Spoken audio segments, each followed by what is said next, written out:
صدق اللہ خالقنا العظیم ان اللہ وملائکتہ یصلون علی النبی یا ایھا الذین آمنوا صلوا علیہ وسلموا تسلیما الصلاۃ والسلام علیک یا رسول اللہ وعلی آلک واصحابک یا حبیب اللہ الصلاۃ والسلام علیک یا رحمۃ للعالمین الصلاۃ والسلام علیک یا خاتم النبیین۔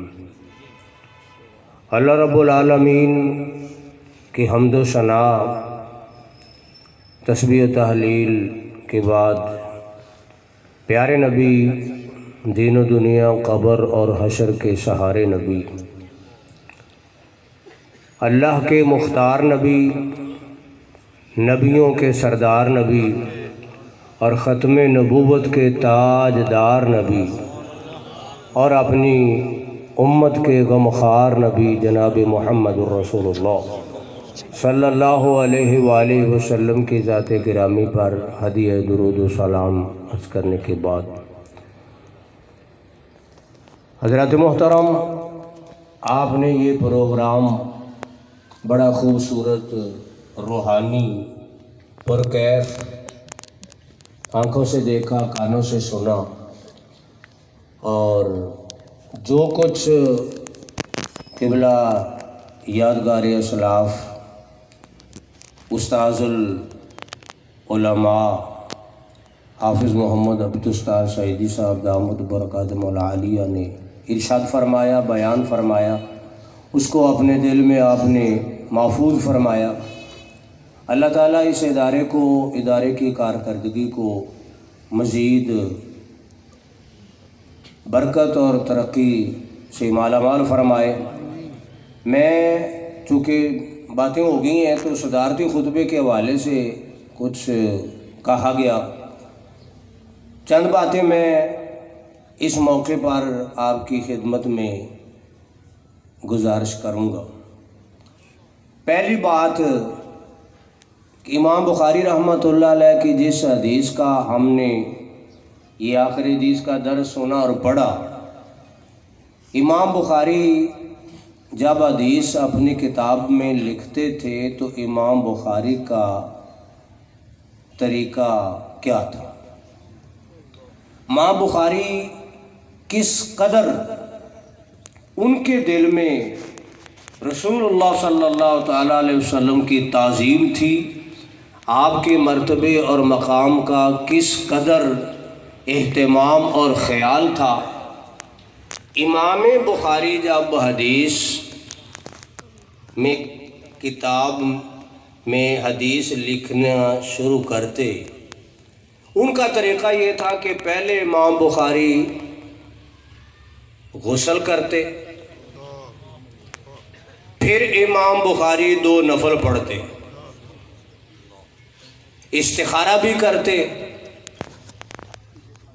تو اتنا اہتمام کہ پہلے وضو بھی کرتے ہیں تازہ، غسل کرتے ہیں تازہ، نفل پڑھتے ہیں 2، اتنا کچھ کرنے کے بعد ایک حدیث اپنی کتاب میں درج کرتے ہیں۔ یہ بات میں مختصر عرض کر رہا ہوں اپنے مسلک کی حفاظت کے لیے بھی اور تعظیم مصطفیٰ صلی اللہ تعالیٰ علیہ وسلم کے سبق کے لیے۔ اب ایک حدیث امام بخاری لکھتے ہیں تو ہر حدیث لکھنے سے پہلے امام بخاری نے وضو تازہ، غسل تازہ، 2 نفل، بلکہ شیخ محقق نے تو یہ بھی لکھا کہ بعض صوفیاء کے حوالے سے کہ امام بخاری رحمہ الباری پیارے نبی علیہ السلام کی بارگاہ میں حدیث پیش کرتے ہیں، آپ سے اجازت مل جاتی ہے، حدیث کی صحت کا کامل یقین ہو جاتا ہے، تو پھر اس حدیث کو اپنی کتاب میں درج کرتے ہیں۔ یہ تو تھا امام بخاری کا ادب کا اہتمام۔ اب میں آپ کی توجہ جس مسئلے کی طرف کروانا چاہوں گا وہ یہ کہ کیا کوئی قرآن کی آیت ہے جس میں یہ ہو کہ حدیث لکھنے سے پہلے یہ کرو؟ کیا کسی حدیث میں یہ مسئلہ ہے کہ رسول پاک علیہ السلام نے فرمایا ہو کہ میری حدیث کو کتاب میں لکھنے سے پہلے وضو کرو، غسل کرو، نفل پڑھو؟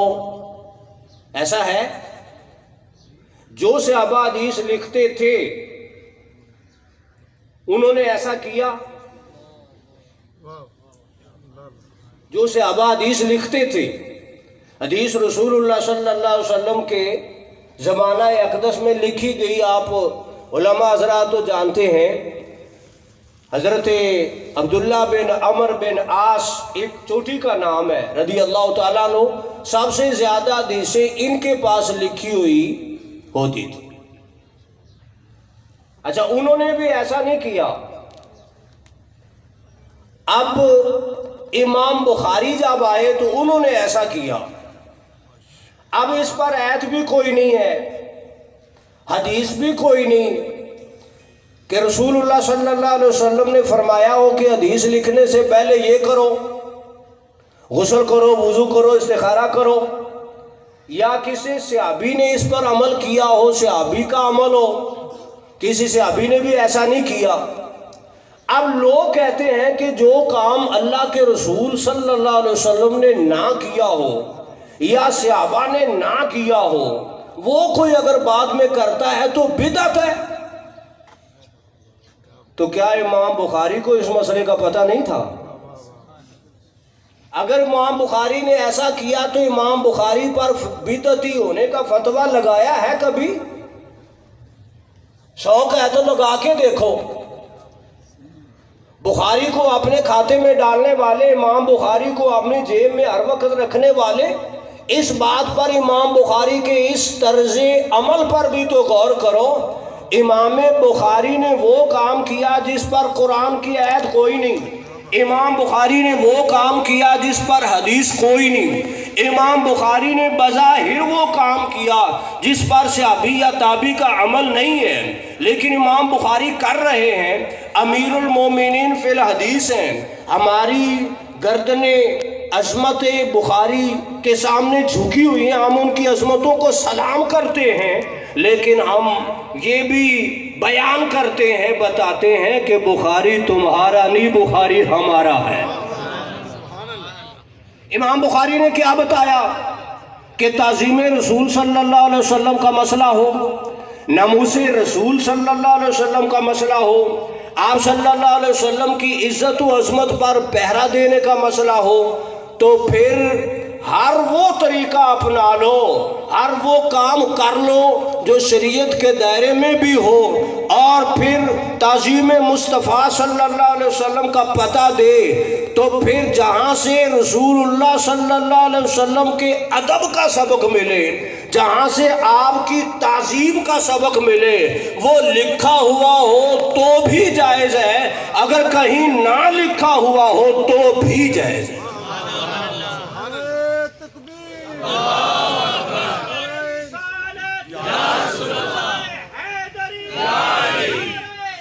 بات پہ کہتے پھرنا کہ کہیں لکھا ہوا دکھاؤ، کہیں لکھا ہوا دکھاؤ۔ یار امام بخاری نے تو کہیں بھی یہ لکھا ہوا نہیں پڑھا تھا، انہوں نے عمل کر کے بتا دیا ہے، تو تمہیں اتنا لکھے ہوئے کا کیوں وقتہ پڑا ہوا ہے؟ لکھا ہوا ہو نہ لکھا ہوا ہو، بات ہے ادب کی، بات ہے تعظیم کی، بات ہے احترام کی۔ ذات مصطفیٰ صلی اللہ تعالیٰ علیہ وسلم کے لیے جو بھی طریقہ اپنانا پڑے، جو بھی راہ لینی پڑے لے لو، لکھا ہوا تو بھی جائز ہے، نہ لکھا ہوا تو بھی جائز ہے۔ اچھا، اس کی آخر میں ایک جملہ میں عرض کر دوں، ان دنوں میں نا ختم بخاری کا ذرا سیزن ہوتا ہے، ان دنوں میں نا بہار آئی ہوتی ہے ختم بخاری کی، تو سارے ختم بخاری کرواتے ہیں، اشتہارات بھی، بلکہ ہم سے تو وہ بڑے بڑے زیادہ کرواتے ہیں، اشتہارات بھی چھپتے ہیں، بڑے بڑے فنکشن ہوتے ہیں، بڑے بڑے پروگرام ہوتے ہیں۔ تو کیا یہ ختم بخاری کا پروگرام کرنا، جلسہ قبلہ میں آپ کی موجودگی میں عرض کر رہا ہوں، جلسہ دستار فضیلت ختم بخاری، تقسیم اسناد اس پر کوئی حدیث ہے کہ آپ صلی اللہ تعالیٰ علیہ وسلم فرمایا ہو کہ بھی جلسہ ختم بخاری بھی کرنا، دستار فضیلت بھی کرنا، تقسیم اسناد کا پروگرام بھی کرنا؟ صحابہ نے یہ کیا ہے، تابعین نے کیا ہے، بعد کے لوگوں نے کیا ہے، اب سارے کر رہے ہیں، دیوبندی بھی کر رہے ہیں، دوسرے بھی کر رہے ہیں، دوسرے تیسرے بھی کر رہے ہیں، اور ہم جو پہلے ہیں ہم بھی کر رہے ہیں، ہم بھی کر رہے ہیں۔ لیکن امام بخاری رحمۃ اللہ علیہ کا طریقہ تو ہمارے پاس ہے، ان کے طریقے پر تو ہم چل رہے ہیں، اگر ورنہ لاؤ پھر حدیث، لاؤ سے ابھی کا عمل۔ ایک بات تو یہ میں آپ کی بات میں خدمت میں عرض کرنا چاہتا تھا، مختصر ہوگی۔ دوسری بات، یہ مدرسہ اشرفیہ مظفریہ قادریہ رضویہ اور یہ مسجد جامع مسجد یا رسول اللہ دونوں اکٹھے ہو گئے۔ جیسے ہمارے جسم میں ایک دل ہے نا، تو ایسی ہماری سر میں ایک دماغ ہے، تو جو دل کا مقام ہے وہ دماغ کا جو مقام ہے بدن میں، اسی طرح مسجد ہمارا دل ہے، مدرسہ ہمارا دماغ ہے۔ مسجد ہمارا دل ہے، مدرسہ ہمارا دماغ ہے، اور علیحدہ علیحدہ ہوں تو بھی کام چلتا ہے، اکٹھے ہو جائیں تو بھی کام چلتا ہے، لیکن یہاں اللہ کے فضل و کرم سے یہ مسجد اور مدرسہ ایک جگہ پہ جمع ہو گئے، تو یہ بن گیا مجمع البحرین، دو دریا ایک جگہ پہ آ کے مل گئے، دو دریا، مسجد بھی دریا ہے، مدرسہ بھی دریا ہے، دو دریا ایک جگہ پہ جمع ہو گئے تو پھر فیض کے فوارے کتنے پھوٹیں گے۔ جیسے قبلہ فرما رہے تھے، حافظہ پہلے اعلان فرما رہے تھے کہ استاذ العلماء حضرت علامہ محمد دلاور حسین صاحب استاذ الکل، تدریس کے بادشاہ حضرت علامہ حافظ عطا محمد بندیالوی رحمہ اللہ کے پاس پڑے ہیں، اور میں جو آپ کے سامنے عرض کر رہا ہوں، غزالی زمان، رازی دوران، محدث کبیر حضرت علامہ سید احمد سعید کاظمی شاہ صاحب رحمۃ اللہ علیہ سے یہ سن 1984 میں دورہ حدیث پڑھا۔ مولانا دلاور حسین صاحب کو بھی استاد محترم ہمارے پیر و مرشد استاد گرامی حضرت علامہ مفتی محمد عبد الغفور صاحب رحمۃ اللہ علیہ نے بندیال شریف پڑھنے کے لیے بھیجا، اور جب دورہ پڑھنے کی باری آئی تو مجھے فرمایا کہ بھئی حدیث پڑھنی ہے تو قبلہ غزالی زمان سے پڑھنی ہے، کہیں اور نہیں جانا۔ اور جاتے وقت ایک بات فرمائی، کیونکہ حضرت کی طبیعت کا مسئلہ تھا، استاد محترم نے فرمایا کہ اگر آپ مہینے میں 4 دن پڑھائیں، باقی مہینہ ہو چھٹی، تو پھر بھی 4 دن رہ کے وہاں پڑھنا ہے، قبلہ غزالی زمان 4 دن بھی جو پڑھا دیں گے اتنا ہی کافی ہے، اتنا ہی کافی ہے۔ لیکن وہاں چھٹی کا تو تصور نہیں ہوتا تھا۔ خیر وہ بات میں یہ عرض کر رہا تھا، مسجد ہمارا دل ہے، مدرسہ ہمارا دماغ ہے،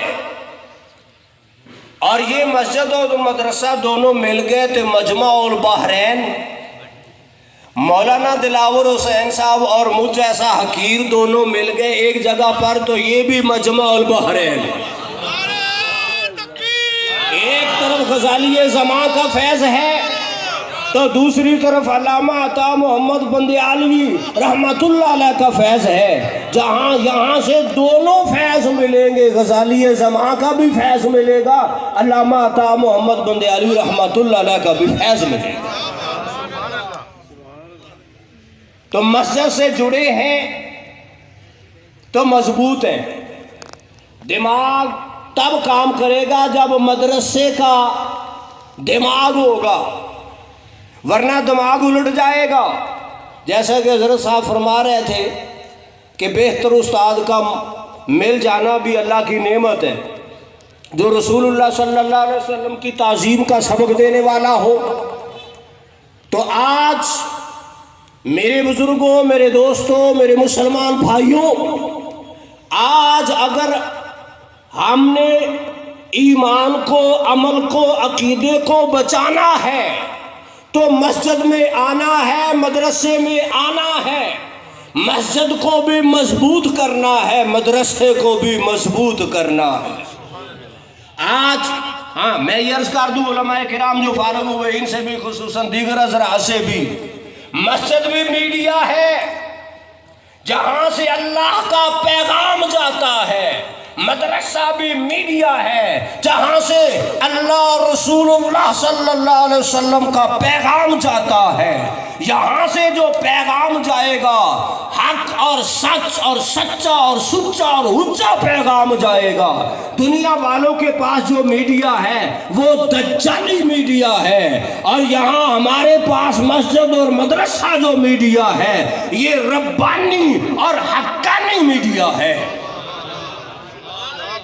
آج وقت نہیں ہے، میں بس ختم بات کرنے لگا ہوں، معذرت۔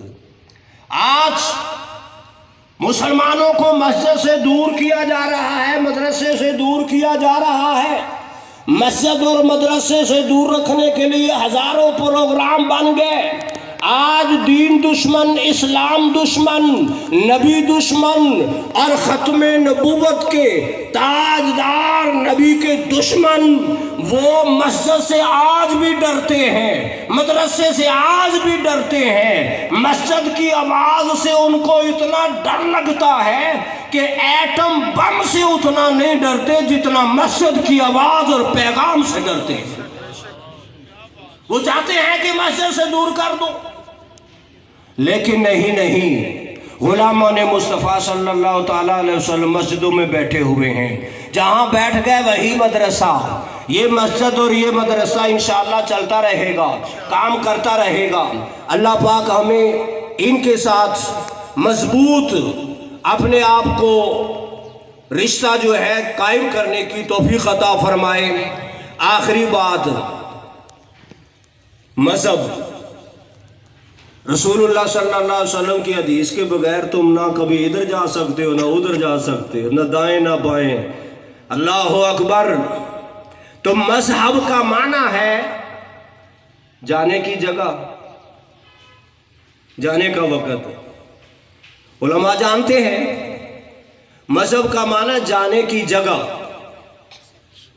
اب ظاہر ہے گھر جائیں گے تو وہ گھر جانے کی جگہ، باہر آئیں گے تو وہ جگہ جانے کی، کاروبار کے لیے جائیں گے تو وہ جگہ جانے کی، بازار میں جائیں گے تو وہ جگہ جانے کی۔ تو ہے مذہب۔ اور یار مذہب سے تم دور کیسے رہ سکتے ہو جس کا معنی ہی جانے کی جگہ ہے؟ جس جگہ بھی جاؤ گے وہ مذہب ہے، اور مذہب تمہارے ساتھ ہوگا۔ تم مذہب کے ساتھ ہوگے تو تمہارا جانا بھی قسمت والا، تمہارا آنا بھی برکت والا، تمہارا جانا بھی برکت والا۔ جس جگہ جاؤ، جس جگہ آؤ، مذہب کو ساتھ لے کے جاؤ، مذہب کے ساتھ آؤ، مذہب کی بات کرو، دین کی بات کرو، اللہ کے قرآن کی اور رسول اللہ صلی اللہ علیہ وسلم کے فرمان کی بات کرو۔ یہ تمہارا جانا بھی مذہب، تمہارا آنا بھی مذہب۔ اللہ حاضری قبول فرمائے۔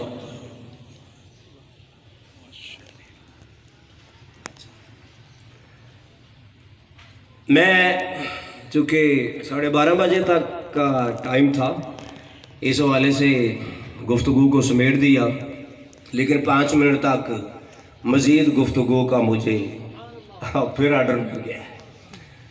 تو میں بات عرض کر رہا تھا کہ یہ مذہب جسے آج دور کیا جا رہا ہے. جو مذہب سے دور ہوگا وہ اللہ سے دور ہوگا، جو مذہب سے دور ہوگا وہ رسول اللہ صلی اللہ علیہ وسلم سے دور ہوگا، جو مذہب سے کے قریب ہوگا وہ اللہ کے قریب ہوگا، جو مذہب کے قریب ہوگا وہ رسول اللہ صلی اللہ علیہ وسلم کے قریب ہوگا. حضرت کو جانے کے لیے راستہ دے دیں ذرا، آسانی ہو جائے گی.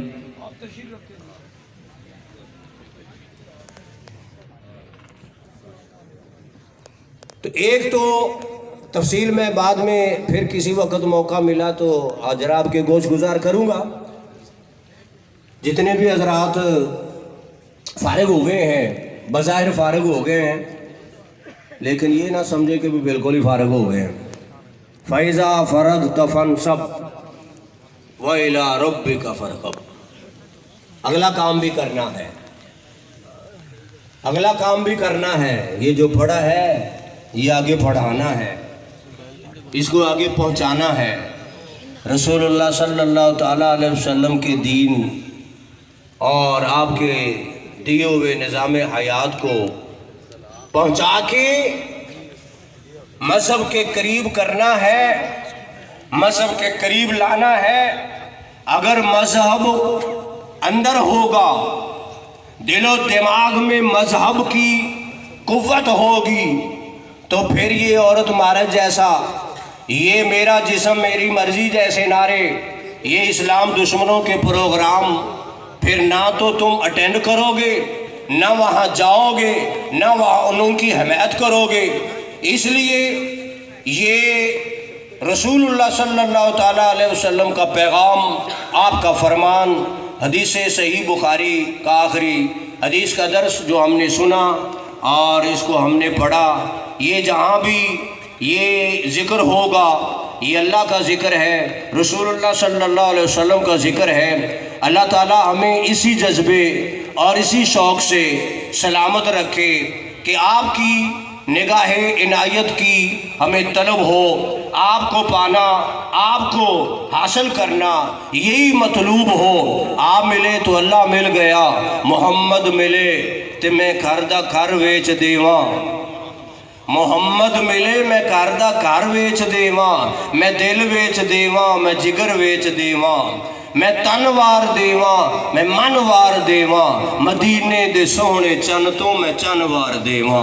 وآخر دعوانا الحمد، وآخر دعوانا الحمد، وآخر دعوانا